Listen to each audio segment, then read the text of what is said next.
Okay, everybody, if this is your first time here, welcome to the Media Hour webinar. This is our weekly webinar where we're reviewing performance from the previous week. We're talking about cool stuff, sharing strategy, all of that stuff.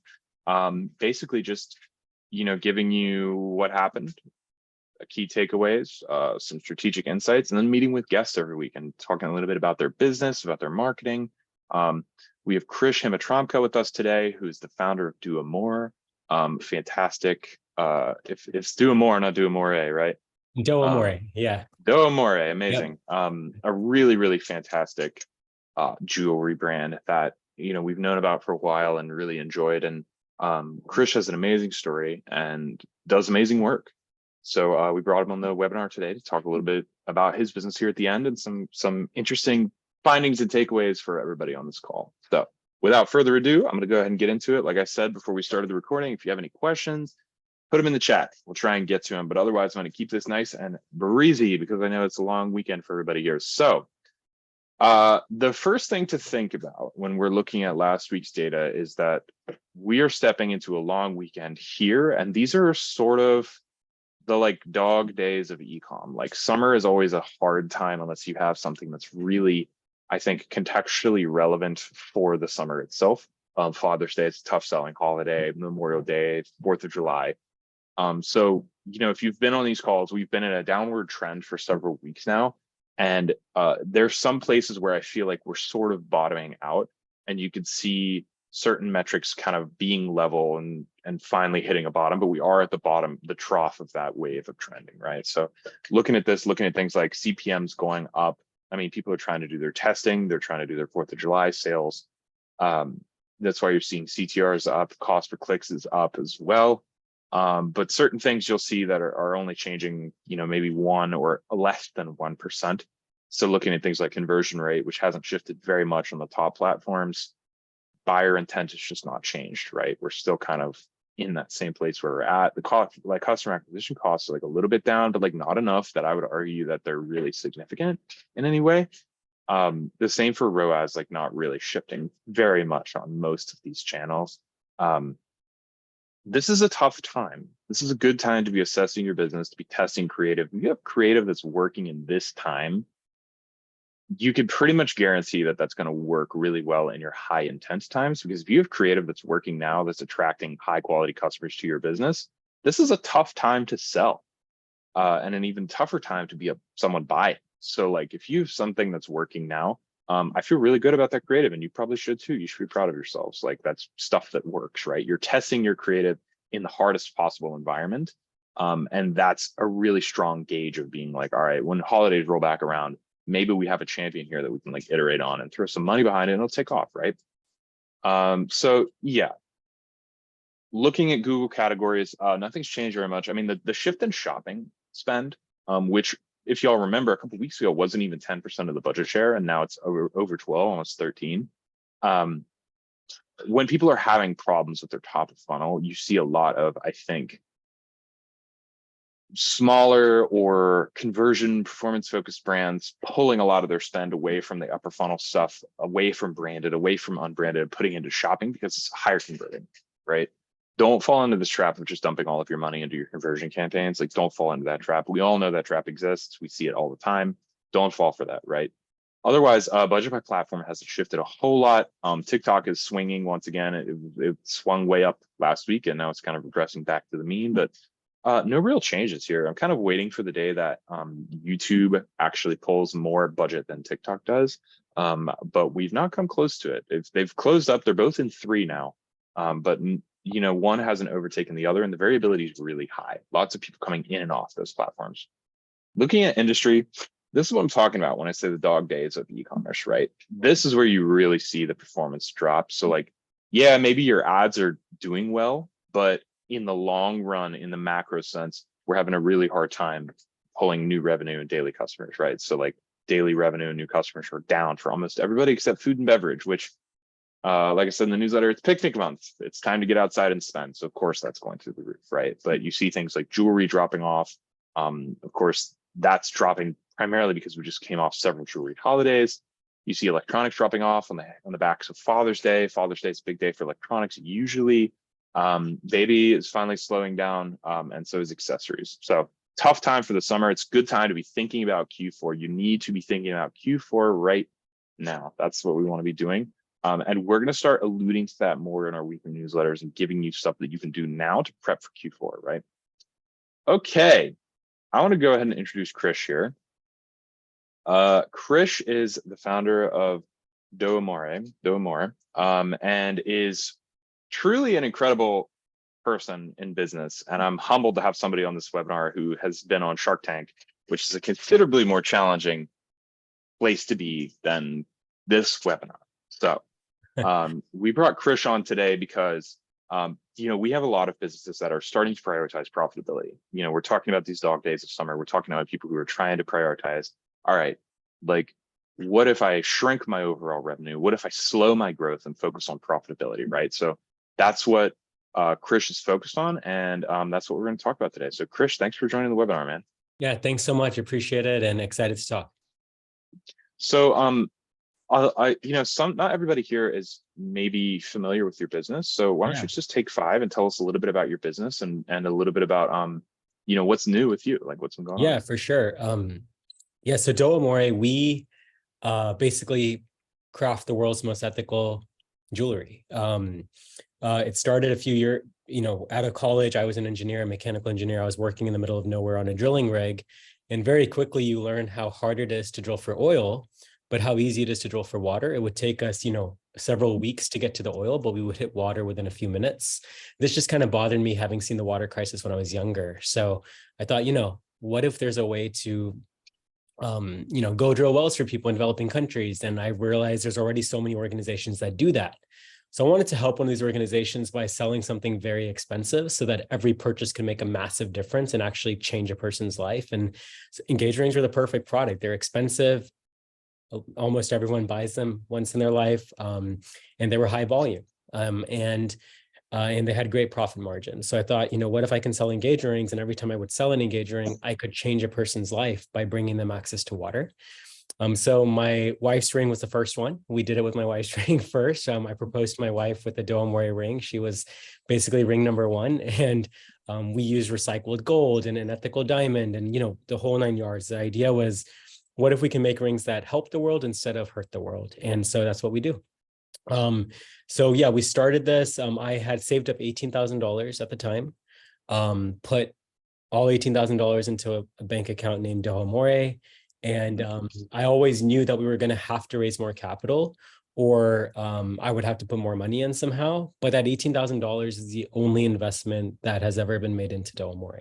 So the first time I ever was actually pitching anyone for more capital was on Shark Tank last year. So that was the first time. So that's what we do. And profitability kind of has been key for us. So happy to go into that more. Yeah, I mean, what you've done is kind of like the dream of many e-commerce owners, and many people on this webinar have done it or work for brands that have started from a similar position or took maybe a little bit of money. As you were growing the business, I want to talk about your marketing strategy, because you've done more than 40 million now in all-time sales, which is like incredible. Thanks. In the beginning, like at the earliest stages, what was your marketing strategy? Were you word of mouthing it? Were you doing paid right out the gate? Like, when you were like, I need to get the word out about our brand, about these rings, what did you do? So we didn't do paid for the first 2 years at all. We should have. Like when we started doing paid and we saw the traction from paid, we wish we had started earlier. But at first, it was truly just there was only $18,000. I spent like 11,000 in samples and different things. I only had like $7,000 left, so I had to be very cautious. So honestly, I think the first way it started was I just started writing blog posts, and I was like, you know what? I know a lot about oval diamonds because my wife's diamond was oval, and I just did it, and I just went into so much detail about blog posts. And this is detail that a normal person hired as a content writer wouldn't do, or AI would not be able to do, right? Like just real authentic, helpful information. And just did that. And then 2-3 weeks later, I did a blog post on rose gold, because her ring was rose gold. So going into so much detail about rose gold, the pros, the cons. And that's kind of how the business was the first year, just pure SEO, pure blog posts, and nothing else. And reaching out to small little publications that talk about engagement rings and talk about sustainability, and just trying to get any PR we could like that. And it was very, very slow, and it was very, very steady. It was definitely not one of those things where right off the back we took off or something. It was very, very slow and steady. I'm gonna stop our share so we can Yeah. see each other better here. But Yeah. that that sort of, what you're doing is something that we talked about several weeks ago in the webinar as well. Mhm. Is like you're leveraging. You're like, all right, so what I don't have is a ton of capital, right? What I do have is an intense encyclopedic knowledge about oval diamonds, Yeah. right? And you're leveraging like the things that you have, the experience that you have, the arbitrage as you were that you have to try and make something that would stand out. So it's less about like, oh yeah, like we did SEO, like that's an amazing play, but it's also like you're leveraging the skills, the connections, the knowledge that you had to make something that's actually efficient, right? Like that's Yeah. so cool. No, that's Um, correct. And I think just by the nature of our product, it was a once in a lifetime purchase.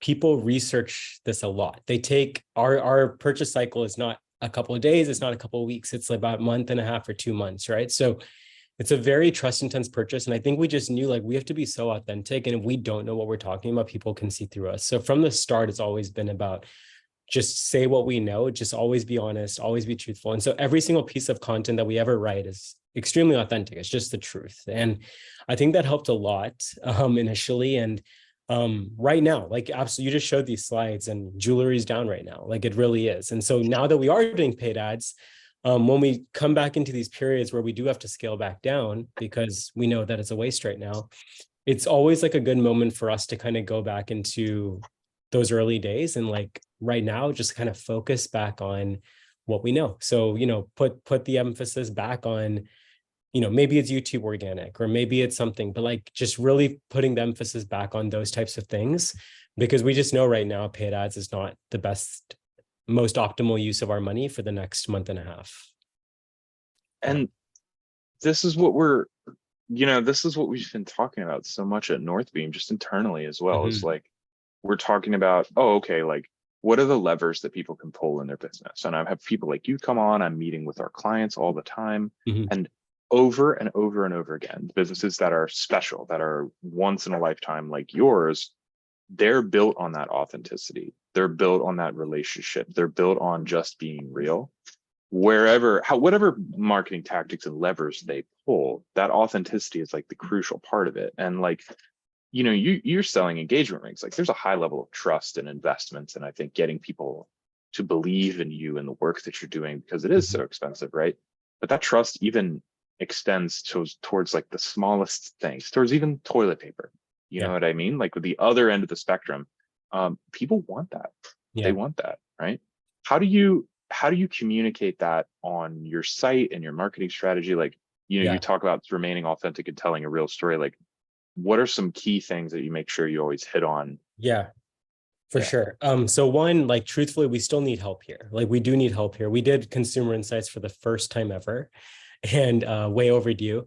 And like one of the biggest blocks that people had before purchasing was still, can I trust this over, going to my local jeweler and seeing it right there, right? So like it's still an issue. But there's a couple of things. One, I think I realized about a year and a half ago that like this whole thing about ethics and sustainability, every single company was saying this now.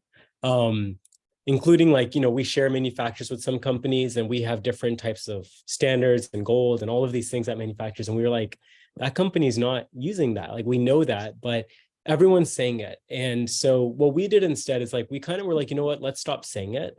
And now we just kind of show it. So like on every product on our website, you can just see if you want to, you can just click and see where was the gold source from this product, and it'll pull up the certificate of exactly the location. And where was this product made, and it'll show you. Like it's more so been kind of just like, let's show the customer because I think they can see through this now. And let's not really just like say it like marketing thing. Versus like 3 years ago, we were one of the only ones saying it. So that's been one big change for sure. Another like big thing that I would say that is kind of been helpful is About a year ago, I got some advice, which is like, hey, you know what? You should stop being the face of the brand. Like, it's actually, like go away from that a little bit and like, don't be the face of the brand anymore. And we tried that for about 6 months and it actually had the opposite of effect. So it's kind of been like, you know what? It's okay for me to be back and be the face. We're obviously still a small company, but um, there's no point in trying to act like we were much bigger than we are. So for about 6 months there, we were trying to act bigger than we were. And I think exact same thing happened. I think customers could see through that. So we went back to just being the small company that we are. And I think customers are much more happy with that. So, and I mean, honestly, at the end of the day, I think I would much rather purchase from a small little company than a big company. So like, I think like embracing that is huge. You're not alone. Like Yeah. you're speaking to, I think, the level of like marketing literacy. Well, it's like marketing and product buying literacy that people have that maybe they didn't necessarily have like 10 years ago. Mhm. But now that like the internet has become such a functional part of the sales funnel, like, and doing your own research is now possible and Yeah. goes beyond like you can't really control necessarily. You could try to control the sort of research that people read about your product, but they're going to seek out what they want, right? Like that sort of literacy is something that you have to know that your customers are smart. And so often I see strategies and stuff that are trying to that feel less like let's give the customers what they want and let's give Mm. them something that they're looking for, and more like let's trick them into purchasing, right? Like, oh, let's throw an upsell on this cart, Yeah. or oh, let's try and find a thumb stopper that will like grab their attention, but it's not from some authentic way, it's from a like cheesy kind of Yeah. conversion rate optimization way. Yeah, no, that makes sense. And I mean, honestly, I could easily have seen us like falling into that same trap, but I think just being with the nature of our product, like our AOV is like $3,000, right? So like I think it's being the nature, like it makes us not do that because we know that someone spending $3,000 isn't going to fall for that. But I mean, you're absolutely right. Like I could easily see myself falling into that trap if we didn't have this high AOV. But I think I'm so glad that like my first successful business was a high OV because it's made me like dive into that deeply and like really understand what the consumers are a lot smarter than we realize, and having that high AOV product helped. So I'd love to talk a little bit about your your marketing right now. You know, you're Mhm. talking about, jewelry's down a little bit right now. Um, with where your business is at, like what are your goals in marketing? What are you pushing towards? What are you measuring? Like Mhm. what's the objective? What's the goal for this stage of the business and this year? Yeah, so one big thing is we know our purchase cycle is very long. So for us, we typically actually we lower our spend in Q4. We spend more in Q3 than Q4, and because if people are going to buy from us in Q4, they have to know about us in Q3. So one big thing this year is like really accelerating that and making sure that we have, using Q2 to make sure that we were using Q2 to make sure that for Q3 we're going to be ready for that. Another thing has kind of been in terms of like this year, like we have always felt that our brand required storytelling. So there were certain platforms like Google AdWords, which we were like, you know what, this doesn't really make sense for us. We can't storytell. We can storytell through Meta and on video and YouTube, but not really on AdWords or Google Shopping. But we now kind of feel like, you know what, our site, our brand is getting stronger, that we're going to actually start testing Google for the first time finally. So we're excited to test shopping and some of these non-storytelling platforms to see if we can succeed, and I think we'll be able to. So that's another one. We have still not tested any TikTok yet, and I think that we probably should do a small test in Q3 while we can. And same thing with Pinterest. Like I feel like engagement rings, wedding rings, this is natural to Pinterest, and that we'll probably be doing some good testing in Q3 on Pinterest. So I think main Q3 priority for us is spending in Q3, because we know that that's what's going to be necessary for a successful Q4, and then using Q3 to test things like Pinterest and TikTok, which we never have. To the people in the audience, I promise we did not rehearse this, but yet again, here's another brand that is succeeding incredibly. and is thriving in Q4, but is doing all their spend in Q3 in prep for that. We're always, I think, as marketers thinking about Q4, but really with brands, like that have these high AOVs, the storytelling happens so far before. And Krish, you're not the first person with a really successful business that's told me almost verbatim that exact same thing. So the Oh, takeaway interesting. here for everybody here is like, yeah, Q4 and Black Friday, Cyber Monday is where you hit them with the discount they can't resist, or you just get top of mind for them again. If you're not discounting, you're getting top of mind, and when they have their credit cards out and they're ready to purchase, they're seeing your products, right? But that story, that awareness happens in the months prior to that, and like especially with a high AOV product, we were talking to Hexclad many times. We have a case study on our site, everybody can go and read. And their AOV is not even close to yours. They're like their biggest kind of package was like 350 or something like that. And they're running awareness campaigns in like February for like an eventual Black Friday, Cyber Monday, like the deal to end all deals, right? The one where you see it and you're just Yeah. like, nope, credit card now, right? Like, and it's been crucial for their business. So I'm just so happy to hear that. It's Yeah. good No, validation. yeah. Yeah. And your business is among some of the other titans that we've talked to that has that same perspective.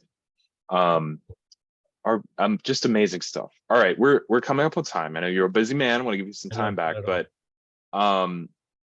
but we've been talking about profitability here, not just from a marketing perspective, but just running a real like profit is our goal. Profit Mhm. is our motive. It's the way that we grow. It's the way that we unlock cash to move forward, to grow our business, to spend on more things, regardless of what department we're spending it on.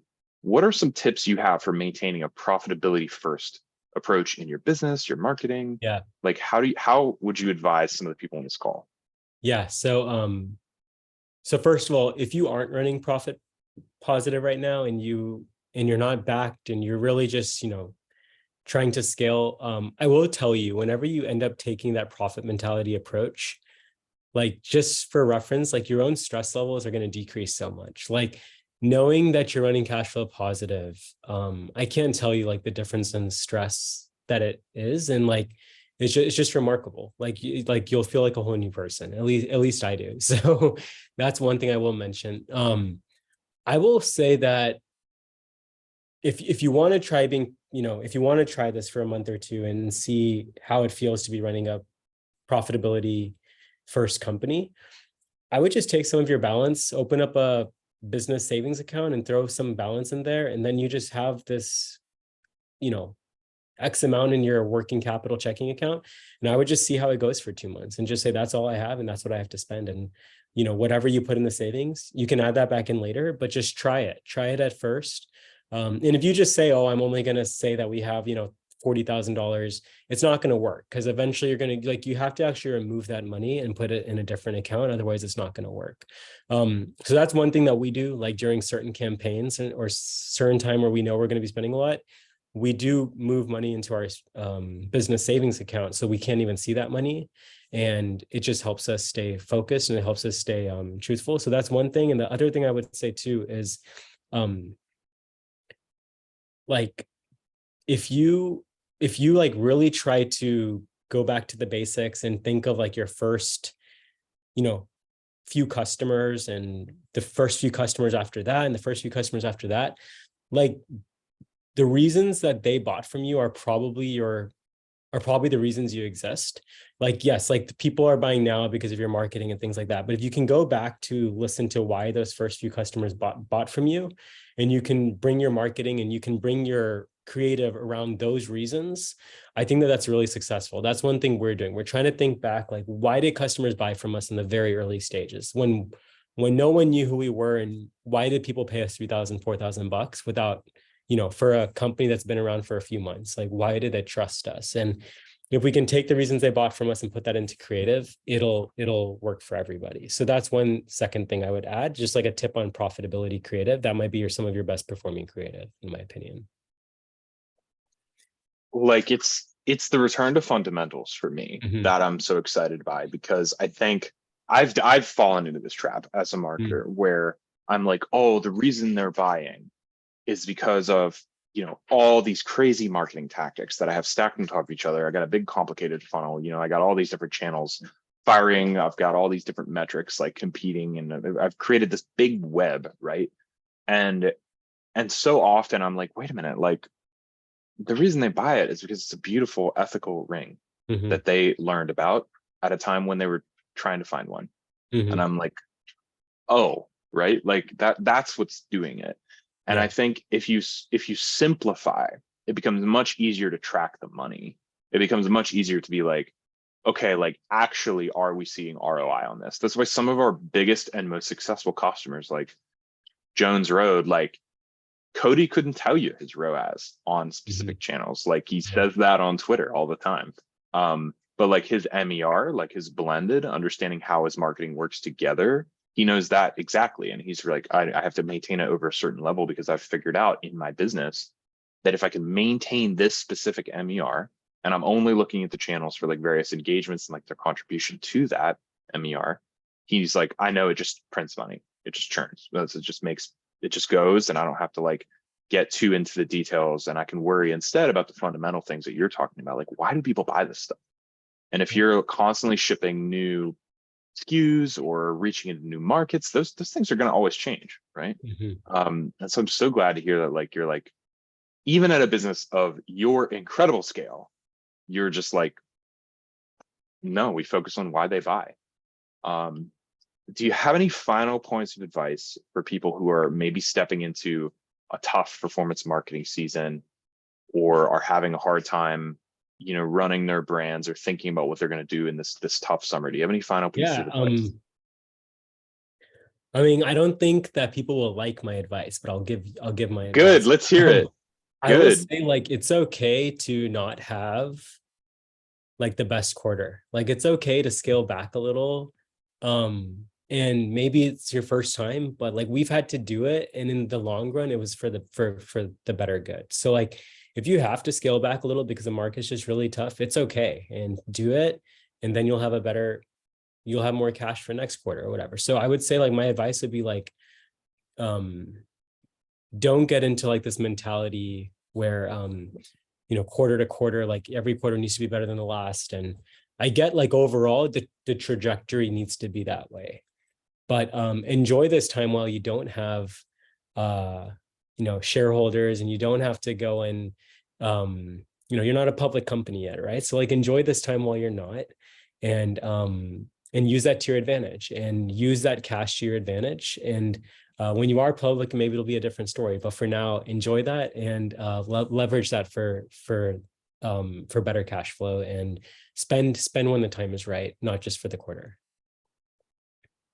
And there you have it, Yeah. folks. Like, if I can, if I can just flatter you for a second, Krish, I Yeah. truly do think that the mindset you've brought to this call and your business is going to be more and more popular as I think the easy flywheel of paid media gets tougher and tougher and tougher as channels consolidate, as CPMs go up, as so many channels, platforms, even user behavior shifts in relation to these major upheavals we're having in the marketing space. And businesses with your mindset are the ones that are going to thrive. They're the ones that are going to continue to get better month over month over month. And like you're setting a standard here that I think, if I had to predict, is going to become widely popular, much to the chagrin of the VCs who would love to be profiting off of Sure. brands like yours right now. Yeah. But what you're doing is you're establishing the new sort of trend of how a direct to consumer business runs. And I don't see this ending, because I talk to many brands like you and entrepreneurs like you, who have a lot of the same mindset. So rest in that. And everyone on this Yeah. call, like, follow Krish, stay up on his stuff, and consider his rings when you're, thinking about engaging yourself. So Yeah. um, Krish, thank you so much for being on this call, man. Don't be a stranger. I'll definitely be in touch. We'd Yeah. love to have you on some more things. We have My webinars pleasure. all the time. We have seminars and stuff. Um, Everybody, this video will be uploaded to YouTube right after this, and we'll be sharing it around. Other than that, Awesome. everyone enjoy your long weekend. And Krish, thanks for coming in. Yeah. Thank you so much.